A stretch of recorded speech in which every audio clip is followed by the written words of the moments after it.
Hello, everyone, and welcome back to another episode of The Push with Nick and KP.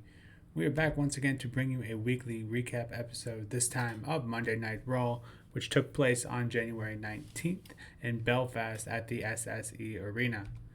We kick off the show with the ring general Gunther, who reminds us once again that he is the one that put Goldberg to sleep and tapped out the GOAT John Cena. Continuing to soak in that heat, and rightfully so, he also goes on to declare for the Royal Rumble. Shortly after this, he is interrupted by the phenomenal one AJ Styles, who wants a rematch after the stunt that Gunther pulled last week. Gunther quickly replies and says no, as he's already declared for the Royal Rumble and has no intention on pulling double duty. Shortly after this, Gunther does rethink the situation and goes on to say if he wants to put your career on the line, he would accept the match, and then goes on to tell AJ to take your time in deciding, but that also he wants an answer by the end of the night. A bit out of order here, and a spoiler alert.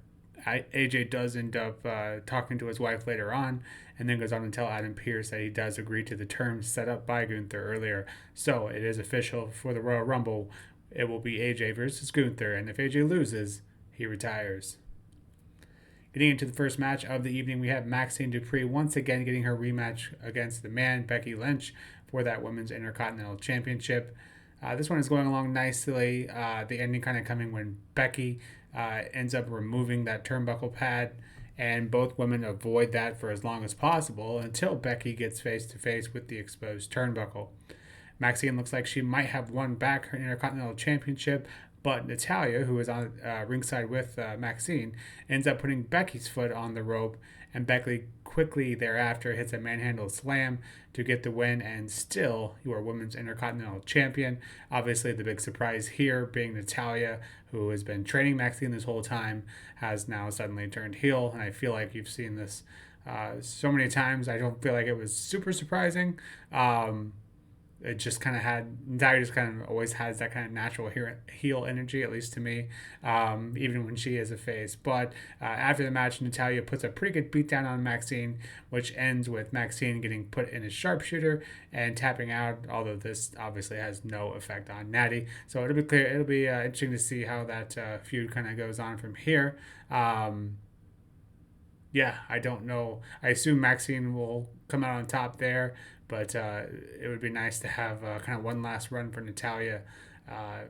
With her getting some sort of gold, would be nice to see as well. Next match of the night, we do see Rey Mysterio, Dragon Lee, and Penta going up against the Visions, Austin Theory, Bronson Reed, and Logan Paul, of course, joined by Paul Heyman. The Raw GM Adam Pearce is also at ringside for this one to keep a closer eye on the Vision, as they've obviously been associated with quite a few shenanigans over the last, well, you could argue 6 months, but it's interesting that he decided to do it now that Braun Breaker's kind of having that whole deal with Adam Pearce.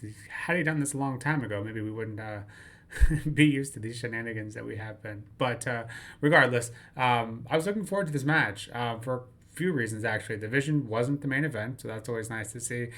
Ray, Dragon Lee, and Penta being on the same team, I think that has kind of intrigue written all over it, at least for me. And then I wanted to see what would come of this Pierce and Heyman beef that they've been going on for the last couple weeks. 3 weeks, I think, actually. But yeah, this was a fun contest that ended with Logan trying to pass off his brass knucks to Theory. Adam Pearce does catch this because he is kind of at ringside watching everything. He removes them from Theory, but then somehow Ray ends up getting those same brass knuckles again, hitting a knockout punch to Theory, and Penta then hits him with a Mexican Destroyer to finish the job and get the win over the Vision. So yeah, pretty entertaining match there. And meanwhile, Heyman and Pierce continue to beef. Heyman's kind of playing this kind of Jekyll and Hyde bit where he's trying to, be the good guy, but then he's also keeps threatening Pierce. So definitely playing some mind games. If I were Pierce, in that situation, I think suspension should be handed out for kind of the shenanigans that continue to take place after he's trying to lay down the law. So yeah, it'll be interesting to see kind of how that plays out. Yeah, I think Pierce has to put his foot down, same way he did with Breaker. No, Heyman didn't lay hands on him, but as you can see there, kind of getting in the face of Pierce should be enough of terms for suspension, at least in my eyes. So I really am intrigued. I kind of hit on that last week. I really am intrigued at that storyline, and yeah, I'm curious to see where they're going to take that. Obviously, the rumors being a new GM could potentially be in store, but I like the intrigue and the kind of the slow build they're doing with this. The next segment we have is Io Sky and Rhea Ripley, Rio, if you will, are in the ring to discuss those women tag team titles ahead of their title defense at this weekend's Saturday night main event. They go on to say that Rio is always on top and that they've been informed that they will both be taking part of the Royal Rumble. To no surprise, their challengers for this weekend, Roxy and Liv, hear their names called out and join the party to declare that they too will be entering the Royal Rumble. Words just aren't enough here, and a brawl does end up ensuing as Raquel Rodriguez joins the fray, and both Rhea and Io are taken out by the numbers game of the Judgment Day. So, once again, the Judgment Day stand tall here, perhaps a sign of things to come. Maybe we'll see something similar this weekend, as this is technically the go home show of Saturday night's main event. The next match of the evening has Javon Evans going up against El Grande Americano with Rayo and Bravo. After Javon having beaten the other two members of Los Americanos, now he's getting the final boss, if you will. Was looking forward to this one quite a bit. Unfortunately, this one doesn't get much time to develop, as the first time we come back from commercial break, Javon is sitting next to the announce table on the floor, and it's announced that he is no longer medically cleared to compete in this match.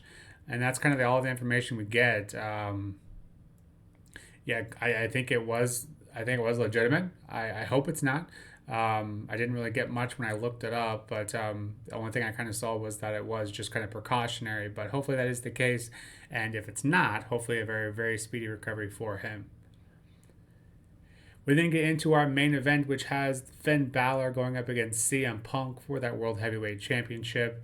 And I think the highlight of the match here for me was getting to see Finn get his old entrance back. It was just a breath of fresh air, very much so. That delay kind of in him getting his entrance had me thinking that potentially we were going to get the Demon, wishful thinking perhaps. But regardless, this entrance is one of my favorites as well. And regardless of the heel-face dynamic, kind of opposite of what the Maxine Becky dynamic had going on, was here in the current landscape. Belfast was letting everyone know that they were the biggest fans of Finn Balor. They were kind of going back and forth between Punk and Balor, kind of seeing who was getting cheered and who wasn't. And Punk was very much not getting cheered, so a very different dynamic, but a very fun one. This Belfast crowd, reminding everyone how much they love Finn Balor. But with all that being said, the great atmosphere is one thing, but getting into the actual match, Balor kicks out of a GTS while Punk kicks out of the coup de grace. It's not long after this that Punk hits another GTS, and just like that, and still your World Heavyweight Champion, CM Punk. So I have to say this is a bit of a letdown, but I was about 95% sure that Finn wasn't going to win. But a man can dream. We just had Drew win. I just had this kind of weird feeling that maybe, just maybe, we would get another big title change on a weekly show, kind of to set the record straight or kind of set the pace, a clear direction for WrestleMania season. But regardless, this is a pretty fun main event and a very fun crowd, Belfast, especially for this main event to boot. Not a bad thing, not a bad way to end it there, I guess we should say. But yeah, with that, Monday Night Raw in the books. It was a decent episode, a little low on action, a little low on wrestling, at least for me. Decent matches, obviously. The Luchadors, if you will, going up against Division, I thought was fun. A shame we got that El Grande Americano Javon Evans match cut short. But then the main event, Finn Balor, CM Punk, that was a pretty great contest, albeit I was a bit disappointed in the winner, although it should have been expected. But just really want to see that Finn Balor hold that world title gold. So tonight, unfortunately, not the night for Finn Balor, but perhaps a night in the future. Overall, I'd probably give this a rating of an 8 out of 10. Solid episode, just like I said, a bit short on wrestling, which would prefer to see a little more of that. But regardless, a decent match nonetheless, and some nice kind of things set up for continuing storylines for Saturday night's main event, and of course, Royal Rumble, especially that AJ versus Gunther match with AJ's career on the line. But what did you all think of Monday Night Raw? Please let us know in the comments below. Don't forget to hit that like and subscribe button as well, as that helps us out tremendously. We'll be back shortly with an NXT recap, also continuing to work on that WrestleMania project. And this weekend, obviously, we will have SmackDown and Saturday Night Main Event, both predictions and reactions. But until next time, this has been The Push with Nick and KP. We'll see you soon. Take care.